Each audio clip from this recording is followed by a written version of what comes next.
Eu quero cumprimentar a todos que estão conosco neste momento, na maravilhosa e gloriosa paz, a paz do nosso Senhor, do nosso Salvador, o Senhor Jesus Cristo.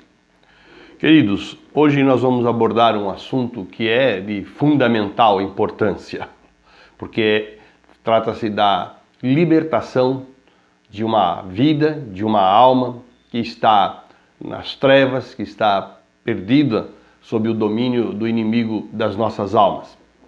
E para tal, nós vamos voltar no tempo, voltar na história, lá quando o povo estava na escravidão do Egito e Deus enviou Moisés para libertar o povo, para que o povo pudesse ir para a terra prometida, a terra de Canaã. Muito bem, note os versículos, eu vou falar alguns, leia, o Senhor vai falar com você também.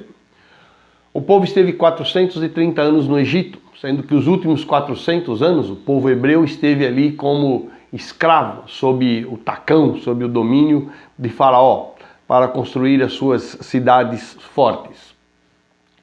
A figura que nós temos aí nessa escravidão, ali foi logicamente uma escravidão física, real, mas por trás de toda a batalha, esta batalha da libertação do povo, de tirar o povo do Egito, por trás dessa batalha física, material, por trás desta batalha da carne, havia uma batalha espiritual. Assim, da mesma maneira, acontece hoje conosco. Por trás de todas as batalhas que nós temos na nossa vida, todas as lutas que nós temos, existe também uma batalha espiritual. Porque lá no livro de Efésios, no capítulo de número 6, no versículo de número 12, se nós formos abrir lá a palavra do Senhor nosso Deus, na epístola do apóstolo Paulo aos Efésios, no capítulo de número 6, no versículo de número 12, está escrito assim: porque não temos que lutar contra a carne e o sangue, mas sim contra os principados, contra as potestades, contra os príncipes das trevas deste século, contra as hostes espirituais da maldade nos lugares celestiais. Nos lugares celestiais, o primeiro lugar celestial é o teu coração, porque nós fomos feitos para adorar a Deus, fomos feitos para louvar a sua glória. Então, em primeiro lugar é o seu coração. Segundo, existe um mundo material e existe um mundo espiritual. E esta batalha ela acontece nos dois sentidos, nos dois mundos. Então, ali era a saída da escravidão, sob o tacão de Faraó, que é a figura do diabo. O Egito, aqueles que estudam a palavra de Deus sabem que na palavra do Senhor ele tem o sentido do mundo. Então, tirar do mundo, tirar das mãos do inimigo das nossas almas e colocar agora na presença de Deus, na Canaã, aqui é um caso a Canaã celestial. Muito bem, rapidamente nós vamos passar, eu já fiz um estudo, mas ele ficou um pouco longo, então nós estamos dando uma compactada.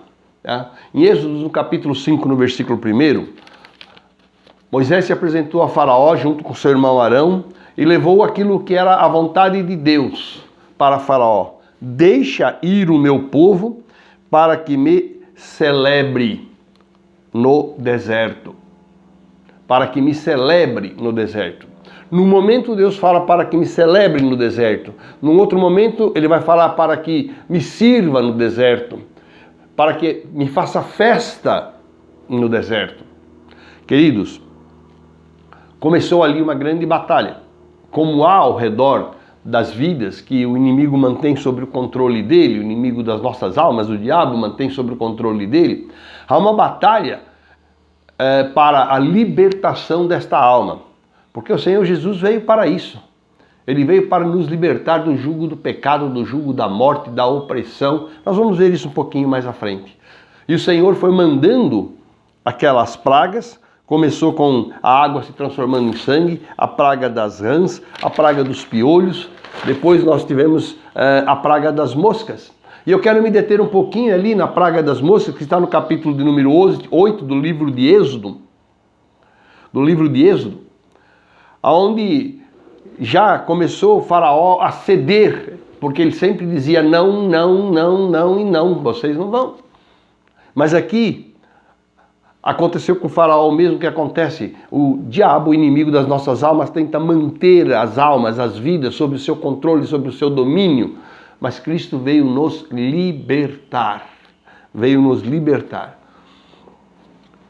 No capítulo 8, versículo 25, o faraó diz assim: Ide, sacrificai ao vosso Deus nesta terra, no Egito. Queridos, você não pode louvar, glorificar a Deus. O sacrifício nosso hoje é a adoração a Deus, é o culto a Deus. Você não pode louvar, você não pode cultuar a Deus estando dentro do padrão do mundo. Não. Você tem que estar mesmo na presença de Deus. Você tem que estar com a unção do Espírito Santo. Você tem que ter sobre você o quê? A glória do Senhor. Nesta terra, ele falou, lá nas mãos do inimigo, ninguém glorifica a Deus. E Moisés disse para ele: não, nós não faremos assim. E no capítulo 8, 28 ele diz: vá, mas não vá longe. Sabe, queridos, quando ele começa a perder o controle da alma de uma vida, ele quer mantê-la presa de qualquer maneira. Você pode até adorar a Deus, mas olha, sem profundidade, sem colocar o seu coração totalmente naquilo. Não vá deslonge, porque enquanto você estiver ali, você estará sob o domínio, a pessoa estará sob o controle do inimigo das nossas almas.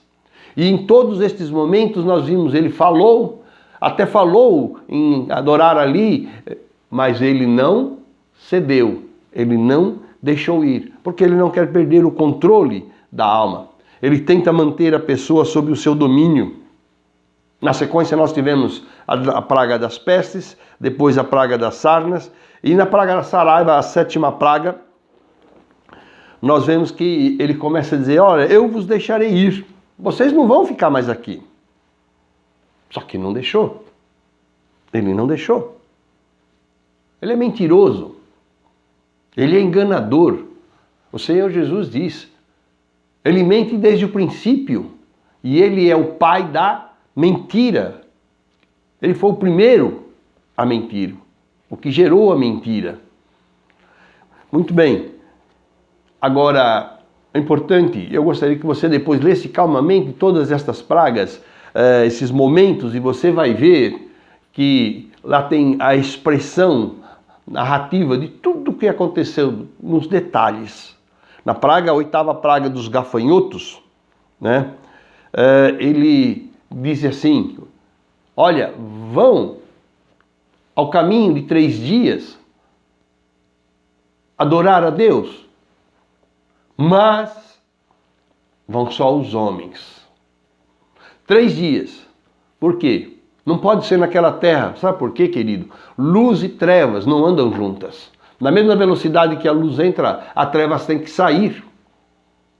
Porque não há espaço no coração para as duas coisas ao mesmo tempo. Então, ele tentou negociar. Olha, pode ir à presença de Deus lá na igreja, mas não vai em profundidade, não. Vão os homens, ele falou aqui. Mas fiquem as mulheres, fiquem as crianças, fiquem os seus animais, fique tudo que tem. Quando ele vê que ele não pode reter totalmente, ele vai começar a querer negociar com as vidas. Pode entoar louvores, pode ir à igreja, mas não entrega o teu coração. Mas, querido, eu quero te dizer uma coisa. A única coisa que o Senhor nos pede, sabe o que é? Ele diz assim: filho meu, dá-me o teu coração. Porque depois que você der o seu coração, o resto, tudo virá automaticamente atrás. É como a locomotiva que puxa 50 vagões. O coração é a locomotiva da tua vida espiritual também. Então,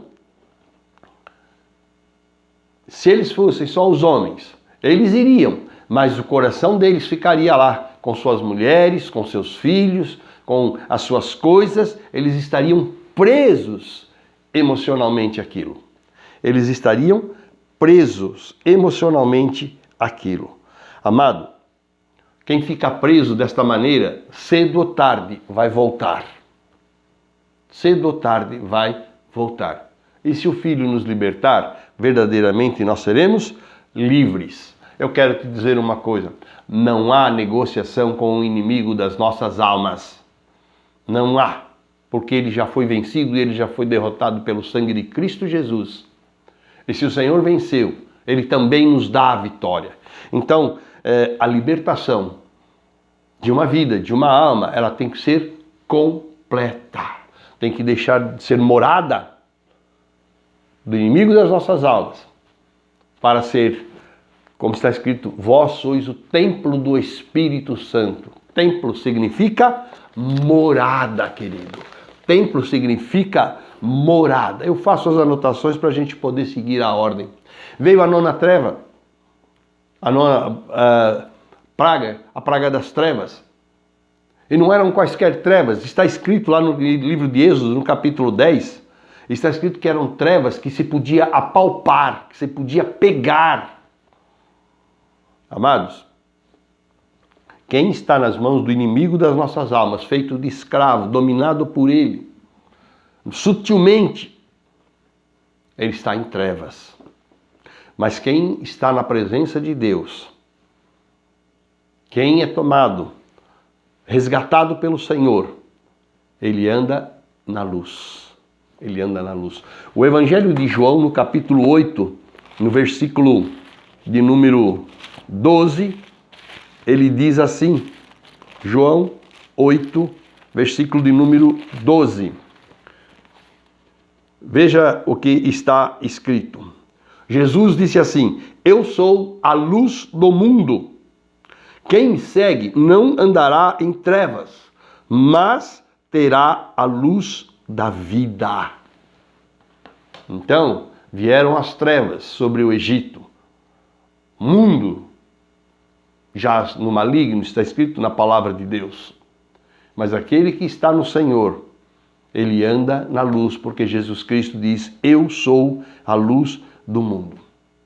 E nessa praga das trevas, Faraó diz assim, podem ir, levem as mulheres, levem as crianças, mas fiquem aqui somente as ovelhas e as vacas. Queridos, essa era a riqueza daquele tempo. As ovelhas e as vacas. Amado, quero te dizer uma coisa. Nesta hora, Moisés virou para Faraó e disse assim, não ficará nem uma unha. Capítulo 10, versículo 26 do livro de Êxodo. Leia essa sequência do 23 até o 27. 10, 23 a 27 que você vai compreender e o Senhor vai falar com você. Aí veio a 10ª praga. Agora, aqui que eu quero me deter mais. Por quê? Porque para que alguém seja liberto do domínio do inimigo das nossas almas, é necessário que ele tenha uma experiência viva, real e verdadeira com Deus, com o Espírito Santo. E isso tudo está demonstrado no livro de Êxodo, no capítulo de número 12, quando Deus institui a Páscoa. A Páscoa. A palavra Páscoa vem do hebraico Pessa, que significa passagem. Quer dizer sair de um lugar e ir para o outro. Sair da escravidão e ir para a liberdade que Deus nos dá. Como foi que isso acontecia no sentido prático? Vamos falar primeiro dessa libertação. Tá? João 8:36. Passagem. Preste atenção da obra que Cristo faz. Da escravidão para a liberdade. Acompanha comigo aí, João 8:36 diz assim: se, pois, o Filho vos libertar, verdadeiramente sereis livres. Livres. Passagem, segundo, da morte para a vida. O livro de João, no capítulo 5, no versículo de número 24, está escrito assim: na verdade vos digo que quem ouve a minha palavra e crê naquele que me enviou, tem a vida eterna. eterna. Tem a vida eterna. E não entrará em condenação, mas passou, veja bem, mas passou da morte para a vida. Então, passagem da morte para a vida. E o Senhor Jesus, ele diz, nesse mesmo livro de João, eu sou o caminho, a verdade e a vida. Passagem do quê? Passagem, meu querido, das trevas, do reino das trevas para a luz. João, capítulo 12, versículo de número 46. O Senhor Jesus diz assim, eu sou a luz que vim ao mundo para que todo aquele que crê em mim não permaneça nas trevas. Eu sou a luz que vim ao mundo para que todo aquele que crer em mim não permaneça nas trevas. Sair das trevas e ir para a luz. Passagem, Páscoa, passagem da opressão para a paz. A paz em todos os sentidos. O Senhor Jesus diz assim, eu vos dou a minha paz. Capítulo 14, eu vou ler para os amados, no livro de João. Ele diz assim, deixo-vos a paz, a minha paz vos dou. Não vos la dou como o mundo a dá. Não se turbe o vosso coração, nem se atemorize. Então, você vai sair, o povo vivia na opressão de Faraó. E agora ele tem a paz que Deus pode lhe dar através de Cristo Jesus. Mais um detalhe. Passagem, sair do mundo, ali figurado no Egito, e ir, veja bem o que a palavra de Deus diz, para o reino do Filho do seu amor. Olha de onde saiu, da escravidão, do mundo. Colossenses capítulo 1, logo lá no comecinho, nós pegamos a sequência, Romanos, Coríntios, Gálatas, Efésios, Filipenses, Colossenses capítulo 1, versículos de número 13 e 14. Eu vou ler para você, preste bem atenção. Vou começar pelo 12. Dou graças ao Pai, que nos fez idôneos e nos transportou, que nos fez idôneos para participar da herança dos santos na luz. Veja, firmando novamente, luz. O qual nos tirou da potestade das trevas e nos transportou para o reino do Filho do seu amor. Para o reino do Filho do seu amor. O Filho aqui está em letra maiúscula, significa o Senhor Jesus. Em quem temos a redenção pelo seu sangue, a saber, a remissão dos pecados. Não importa quem você é, não importa quais são os seus pecados, por mais terríveis que eles sejam, a palavra de Deus diz assim, se eles forem escarlata, vermelhos como o carmesim, né? O Senhor os fará mais alvos do que a neve. E seja qual for o teu pecado, o Senhor Jesus diz, eu os lançarei no profundo do mar do esquecimento, e deles não me lembrarei mais. Então, queridos, o que aconteceu ali no sentido físico e acontece no sentido espiritual. Ali eles sacrificaram o cordeiro, houve a morte de um cordeiro. Quando João Batista viu o Senhor Jesus Cristo indo na sua direção, sabe o que ele falou? Eis o Cordeiro de Deus. Mas ele não ficou só nisso, ele foi mais à frente. Ele falou que tira o pecado do mundo. Significa o seu sacrifício vai dar ao mundo a libertação do pecado àquele que aceitar o seu sacrifício como sendo feito em pró de si. Lá eles sacrificaram um cordeiro. Depois eu vou fazer um estudo mais detalhado sobre isto. Mas o cordeiro de Deus já foi sacrificado. Lá na cruz do Calvário, o Senhor Jesus Cristo. E depois que isso aconteceu, eles pegaram o sangue do cordeiro, passaram na verga e passaram nos umbrais da porta da casa deles, Porque à noite, quando o Senhor passasse executando a justiça dele, a casa onde houvesse a marca do sangue na porta, sangue do Cordeiro, não haveria morte. Louvado seja Deus por isso. Que porta? A porta do teu coração, a porta da tua vida. Porque o Senhor diz assim, né? Eis que estou à porta. Porta do quê? Do coração, e bato. Se alguém ouvir, tiver ouvidos para ouvir, tiver vontade de ouvir e abrir, eu entrarei e farei nele morada. Lembre-se que eu falei? Vós sois o templo do Espírito Santo. Ele diz, farei nele morada, cearei com ele e ele ceará comigo. Isso significa, vai haver comunhão com Deus. Louvado seja Deus por isso. E tinha também que comer a carne do cordeiro. Comer a carne do cordeiro. Vamos voltar ao livro de João? O livro de João ele é maravilhoso, porque ele fala de uma maneira mais profunda das coisas do Senhor, da expressão dos pensamentos do Senhor. João no capítulo de número 6, João no capítulo de número 6, eu vou ler aqui alguns versículos e veja como é maravilhoso, como nos mostra.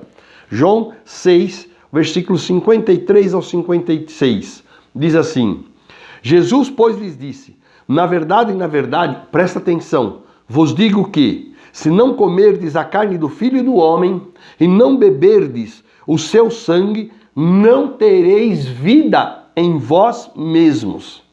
Quem come a minha carne e bebe o meu sangue, tem a vida eterna. João, capítulo 6, aqui o 54. Quem come a minha carne e bebe o meu sangue, tem a vida eterna, e eu o ressuscitarei no último dia. Porque a minha carne verdadeiramente é comida e o meu sangue verdadeiramente é bebida. Quem come a minha carne e bebe o meu sangue, permanece em mim, e eu permaneço nele. Assim como o Pai que vive me enviou, e eu vivo pelo Pai, assim quem de mim se alimenta, também viverá por mim. Por isso, simbolicamente lá, eles comeram a carne assada lá do cordeiro. O que significa comer a carne e beber o sangue do Senhor? Sabe o que significa, meu amado? Significa receber Jesus Cristo no seu coração, aceitando que o sacrifício feito lá na cruz do Calvário foi feito por você também. Significa o desejo de deixar as coisas do Egito, do mundo, e viver agora segundo o padrão de Deus, que é essa palavra. E isso não é jugo, não é. Isso é libertação. Então, queridos, essa é a figura. Para os primogênitos do Egito, houve morte. Para os filhos de Deus, aqueles que aceitam, nesse mesmo João, o capítulo que é tão conhecido, João 3,16, diz assim, porque Deus amou o mundo de tal maneira que deu o seu Filho unigênito, para que todo aquele que nele crê não pereça, mas tenha a vida eterna. Significa vida para sempre, na presença de Deus, lá na Canaã celestial, lá na Jerusalém celestial. Querido, participar disso depende da tua vontade. Participar disso depende do teu coração. Participar disso depende da tua decisão pessoal perante os homens? Não, perante Deus. Depois você dá o testemunho perante os homens. Mas a primeira atitude é perante Deus, a sua decisão perante Deus. Eu quero encerrar te dizendo uma coisa muito importante. Importante com importante, né? Você é importante para Deus. Você é tão importante para Deus que Ele entregou o seu Filho à morte e morte de cruz para me dar e para te dar a vida eterna, a vida em abundância. Quero encerrar te dizendo, você sabe qual é o preço da tua alma? Nós que tantas vezes nos desprezamos e somos desprezados pelas pessoas e pelo mundo. O preço de uma alma está escrito aqui na palavra do nosso Deus. Uma alma vale mais do que o mundo inteiro. A tua alma vale mais que todas as riquezas do mundo, porque ela foi resgatada, ela é resgatada, se você assim o aceitar, tendo como pagamento a morte de Cristo na cruz do Calvário, vertendo ali o seu sangue para cobrir os nossos pecados. Você é importante para Deus e Ele te ama de tal maneira que entregou o seu Filho para que você possa ter vida abundante na sua presença, na presença de Deus, por toda a eternidade. Pense nisso, meu amado. Pense nisso. A vida aqui na Terra, está escrito, são 70, 80 anos. Alguns chegam a 90, outros talvez a 100, um ou outro, mas nós sabemos em que condições. Mas aqui eu estou falando da vida na eternidade, o sempre, na presença de Deus. Louvado seja Deus. Que Deus te abençoe, que a graça do Senhor seja sobre a tua vida. Fique na graça e fique na paz de Cristo Jesus, o nosso Senhor e o nosso Salvador. Amém. Deus te abençoe.